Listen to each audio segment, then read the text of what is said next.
that's right. Another incredibly worthless computer that I actually even paid real money for. What is wrong with you, I'm sure you're saying right now. Well, that list is long, so I won't bore you with it. The story behind this goes, and there is a reason why I bought it, which we'll see here in a second. But the story behind this goes, I actually bought it today, as I'm recording this video anyway. I don't know when it'll get uploaded, but today, being the 27th of July of 2024, I went thrifting, went popping some tags. Didn't really see anything of great interest. Not anything that I would actually buy. I mean, there was an old Proctor Silex toaster oven with wood grain on the side that I would have bought if it weren't for the fact that I didn't already have a toaster oven. Or, like, 3. But they had, like, 7 or 8. I'm not kidding. 7 or 8 of these small form factor Dell systems. Some of them were 260s. I think there were a pair of 260s. The rest were GX280s, which is what this one is. There are 7 or 8 of them, all for the same $9.99 price tag. Now, I wasn't really going to buy any of them at all because it's a Pentium 4. It's not that interesting to me. What am I going to do with it? Where am I going to put it? It's just going to sit around and do absolutely nothing because, like I said, it's a Pentium 4. They're basically worthless in this day and age, especially these, which are called capacitor easy bake ovens for good reason. Although the 280s, I think, are a little bit better than most of them, and that they came mostly at the tail end of that particular plague, but they're still pretty bad. I had a 270 that was in the same basic case, and that failed, of course, with bad capacitors. So why did I pick this one up? Well, let me show you. We'll take a slight detour first to take a look at the back of the system. You can see pretty clean. There's some fuzz there, but not too much. Parallel port, serial port, VGA. This, of course, is a Wheatie monitored computer and only has USB ports. There's no PS2 or anything. There's an Ethernet. There are 3 audio jacks, the usual subset, line in, line out, microphone. And right there it is, folks. That's why I bought this one. This is the only one out of all 8 that actually had this still intact. You could tell that the other ones had cards in place because they were missing these brackets, but this one still has the USB 3.0 expansion card fitted to it. I have no idea what would have possessed somebody to fit this with a USB 3.0 card. And of course, there's the power supply. Go ahead and we'll open it. That is really the only reason why this computer is worth absolutely anything. Because, if we take a look in here, it's not doing too bad in the capacitor easy bake oven department. As you can see here,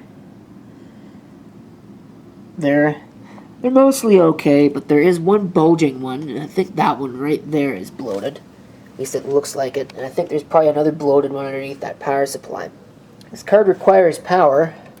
It looks like they snaked it off of this thing, which I suppose would have gone to a floppy if this actually had it, which it doesn't. I didn't think to look to see if any of the others had a floppy drive. But it's got no RAM either, and of course there's no hard drive, but that was something I was expecting. It looks like this is a serial ATA through and through. No, actually I'm blowing hot air on that one. This is IDE for the optical drive.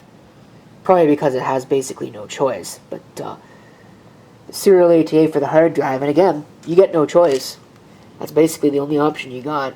But because I'm infinitely curious, what I'm going to do is I'm going to dig up some memory. I believe this is new enough to be a DDR2 system, but I'll verify that. Oh, I see one other problem. One of the tabs is missing. That's a new battery. That's not original.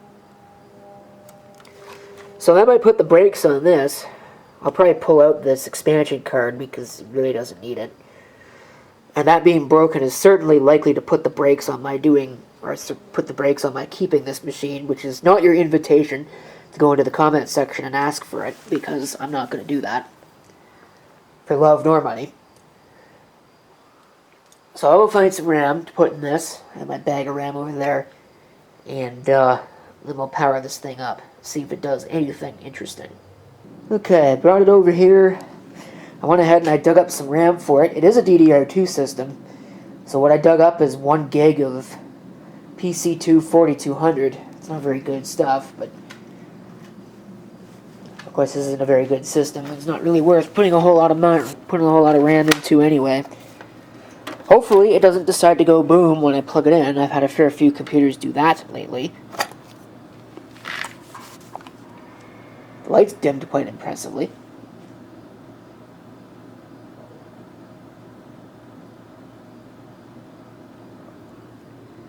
I have no activity. I don't know if it stayed on. No. Hey! It does actually boot. GX280 revision A08. This is probably an update to that. I don't remember. I've got a desktop version of this sitting around somewhere, and probably a tower too, because I can never have just one of anything. Pentium 4, 2.8 gigahertz. Yeah, so at 800 megahertz FSB, it's not absolutely awful, but it's not that great either. It's only got 2 DIMM slots. It's kind of crappy, but 1 gig, dual interleaved. The battery, well, the time is wrong. Actually, no, well, it's probably only wrong because of daylight savings time. It's an hour out. But then again, that is also a new battery. So I think what I'm going to do with this is I'm going to upgrade the RAM that's in it to the maximum, which is, I'll try and get as high as I can, but I think the most I'm going to fit in this is 4 gigs. It might only get 2, depending upon what's in that bag of RAM over there. But this might actually be worth putting a little bit of effort into. Well, that's a shame. I was only able to get 2 gigs into it, because for whatever reason, even though it's got an 800 megahertz front side bus, the RAM, I guess 533 is the best it's going to do. It wouldn't take my PC2 6400, and it didn't take any of my 2 gig modules. So that's pretty limiting. Does see the hard drive though. So let's see if Linux Mint, or it's not Linux Mint, it's Ubuntu Mate, will actually boot with only 2 gigs of system memory. Previous fan failure. Did press F1.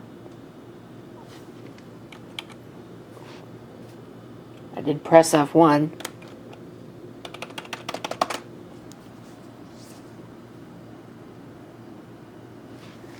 So, what's going on?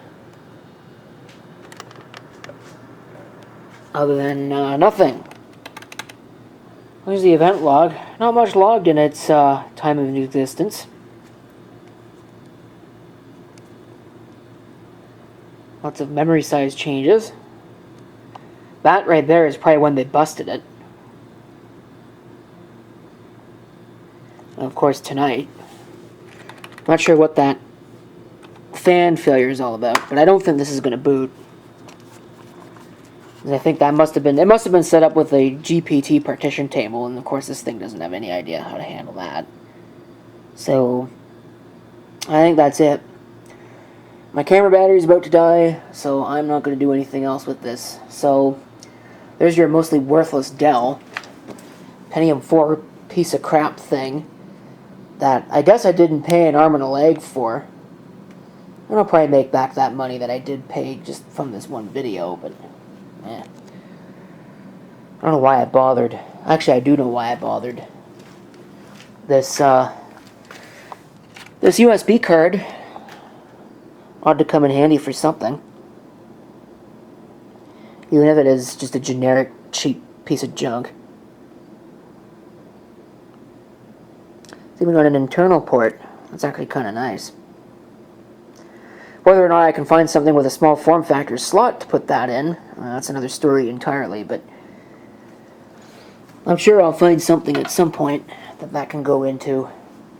So as far as this thing's concerned, yeah, I don't got anything else for this. Maybe I'll install something on it later, but for right now, that's pretty much it.